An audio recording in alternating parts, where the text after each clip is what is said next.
We are into the second Divisional Cup of the season, and it's starting to become clear which players are hitting form and which teams may be struggling. Today I'll discuss all the big duos that made it to finals, I'll discuss everyone that missed out, but firstly let's talk about the team that came first in Opens, which was Bevvys Frxstyy. How did they do so well, you may ask? Let's jump straight into one of their games to find out. So I've chosen one of their victory royales at random. In this particular match they land at the hill near Shaken Sanctuary. They're able to get some quick loot here, and then they immediately key the outskirts of the POI, enabling them to get some early eliminations and some good surge. They start off their game excellently. They then rotate around the edge of the map near Golden Grove, making use of a lot of the fishing spots on the way. This is something that they do all throughout the game. In the 4th zone they build a base around this pond and just continue fishing, only stopping when they're eventually drawn out by a max pool zone. But this is a strategy that we've seen a lot of top teams using over the past few months, the likes of Sires and Scary Sean, the likes of King Cringe and Twy. Using fishing, using storm plays, this is something that top pros are doing. Now of course there's a lot more to analyse here than just fishing. Interestingly, they got 3 max pools in a row. The 5th, 6th and 7th zones were all very bad for this team, so they didn't have it easy. They did try to set up for high early on, but they were forced off. One thing I really liked from this team is that they used the hunting rifle as a win condition. You can see here Bevvys hits this ridiculous shot onto the opponent, giving them a nice refresh in the 7th zone.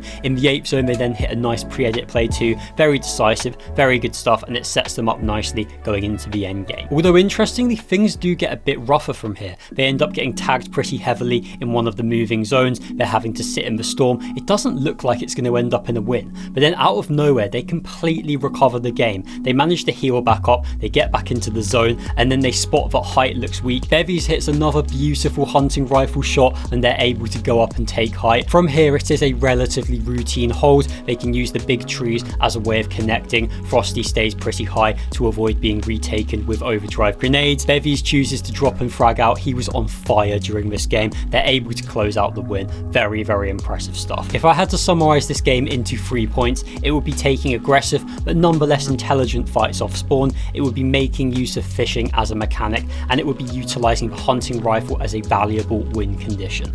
And listen, I have been noticing these guys doing very well lately. They won a game in the most recent Eval Cup. They came second on day 2 of the Reload Elite Series Opens, and now a first here. Really solid stuff. They do seem like they're on the up, and I'm very excited to see how they will get on in the finals. Now moving down the rest of the leaderboard, in second place we had Church and Repairs. They actually won on day 2, so a pretty impressive performance from them. Of course Church was denied his visa for the Summit land, so they were unable to play together in Düsseldorf, but they haven't let that affect their momentum. They are still performing well, and I do think they have a shot of getting a high placement in the finals. I'll discuss my full predictions later on in this video. We had the relatively new duo of Twek and Gonzo in 3rd place. Dom and Dimash managed the 4th. Dimash had the most damage and the 2nd most eliminations, whilst Dom also had the 3rd most damage. Both of these players really impressive output, both pulling their weight. A top team as per usual. We then had Chino and Pablo in 5th, Thomas HD and Focus, the reigning champions, in 6th place.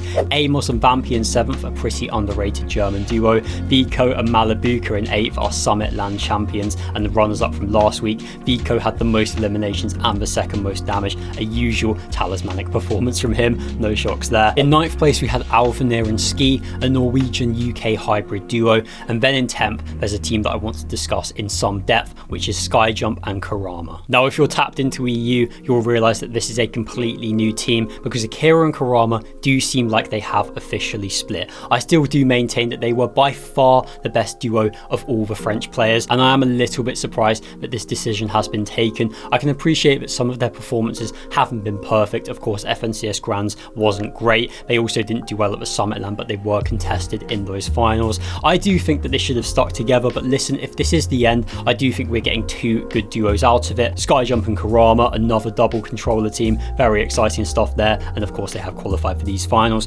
Akiira and Mumsy is the other new team. They were less fortunate, only coming in 87th place, but I do think we'll be seeing them do well down the line. It is worth pointing out that there is still a chance that Akiira and Kurama get back together. This might not be a full split, they might just be testing their options, but they did actually play together for NA Central, so clearly the vibes are still there to some extent. I would not be shocked to see them return to playing with each other in the near future. But if these are the new duos, I do think they'll both do fine. They're all very capable players. I do still just think that Akiira and Kurama is the optimal combination. So here's a list of all the other big duos that did qualify for finals. We had Swizzy and Pixie make it through. They have officially announced that they are being coached by Tezzy, so it'll be interesting to see how they get on in these finals. We had Vidil and Dew qualify. They have announced that they are leaving Frosted Flats. They haven't been doing too well in the spawn fights against Sky and Scroll, and they've made the sensible decision to leave and contest at a new spot instead, which I do respect. They are a team that could do really well if they just find a split and get it uncontested. Unfortunately for them, Sky and Scroll are very strong off spawn. Fredoxy and iDrop qualified. They are another team that have left their drop spot. Of course, they contested Lifty Lodge last week against Vika and Malabuka, but they were only able to win off spawn once. They have since re-strategized. They will now be going to Cluster Coast, and they will be contesting Pix and Franek in these finals. We had Ping and Yapko qualify. This was a really interesting team because Ping and Haris did really well last week. They managed the 4th place whilst contested, and of course they were only a fill duo, but I do think a lot of people expected them to maybe stick because it seemed like they had a good thing going. But no, Ping has gone on to play with Yapko. Yapko of course was looking for a duo after splitting with Panzer, whilst Haris has gone back to play with Pink, but that particular team weren't able to qualify. And finally we had Mr. Savage and Velo qualify in 50th place. They very narrowly made it. It looked like it was going to be tight and they just about managed to qualify. Of course they had a pretty turbulent tournament last week with the vibes dropping at one point, Velo leaving the game after dying off spawn. They then came back and got a victory royale in the subsequent match, so it does seem like they've recovered and this will be a big boost for them, managing to qualify, keeping the perfect streak alive. 9 out of 9 Divisional Cup finals made. Can they do well in this cup? We'll take a look at the map in just a moment. Now look, this finals is really stacked, but there were some big duos that did miss out. Dan DePuzo and Werix didn't qualify, and it does look like they may have split as a duo. They had a pretty poor day 1, after which Werix announced that he was looking for a duo on Twitter.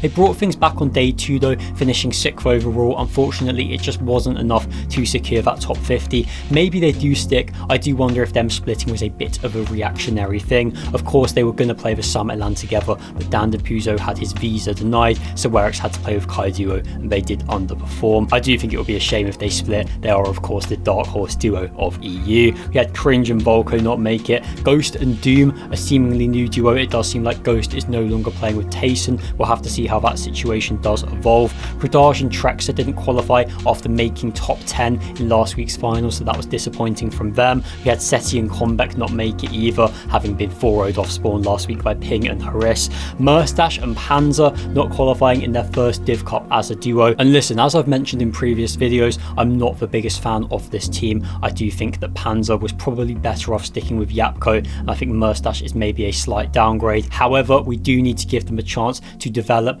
to get used to playing with each other. I do think if they build chemistry, we could see them making some finals. And of course, I'd love to see them do well because they are 2 great players that should be right at the top of the game. We also had Mongrel and Hydro not qualify. It wasn't great again from these guys. There are some glimpses of quality. There are times where they do look capable, but on the whole, it's just not quite been good enough. They had a poor day 1 and they needed to bring things back on that second day. But out of 11 games, they only managed 2 top 10s.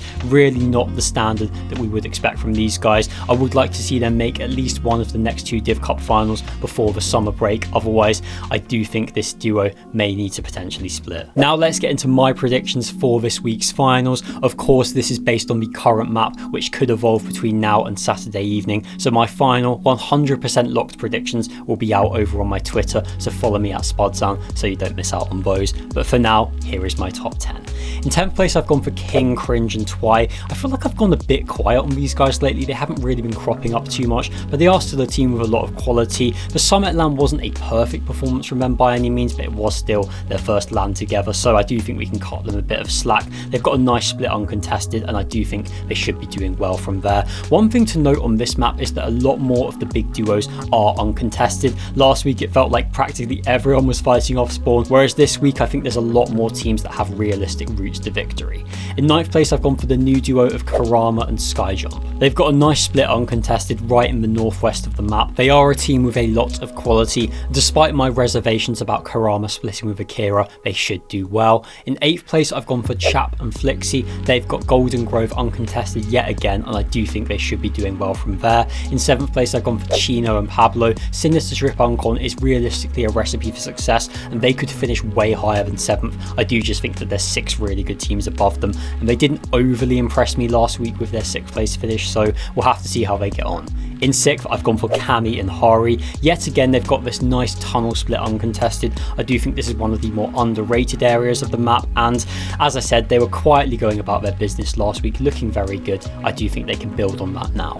In 5th, I've gone for Swizzy and Pixie. Now, as of right now, they have the entirety of Battlewoods uncontested, which is an insane amount of loot. And from there are pretty much no excuses as to why they shouldn't be performing. I do think they'll do well. They've got great firepower, and if they can start the tournament strongly, it could be a positive one for them.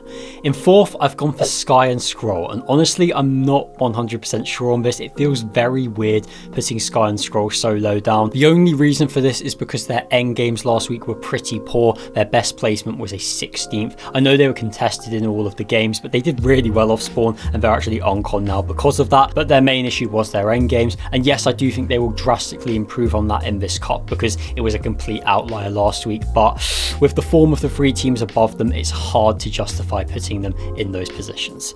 In 3rd place, I've gone for Shark and Teeny. Now, they've got Uncon Calamari Canyon. They actually finished 3rd from the same spot last week, and I see no reason why they can't replicate that. Again, they could easily do better with all of these duos in the top 5, 6, 7. Like, they all have routes to victory. They're all really good, and it's so hard to separate between them. Shark and Teeny, I think 3rd is pretty fair because of the 2 duos above them. In 2nd place, I've gone for the reigning champions of Thomas HD and Focus. They are looking really good out of Heatwave Harbour. That POI looks brilliant. They're of course now being coached by Raz, so their game is probably going to go to completely new levels. Honestly, I'd love to put these guys in first. There's a really strong argument for it. The only reason I haven't is because of the team that are slightly above them in my opinion at this exact moment in time, and that is Vico and Malabuka. Now, these guys narrowly missed out on victory last week, despite the fact they were contested in every game. Had they not gone down in one of their matches to Fredoxy and iDrop, I genuinely think they could have won the whole tournament. I know they also had a game where Malabuka went down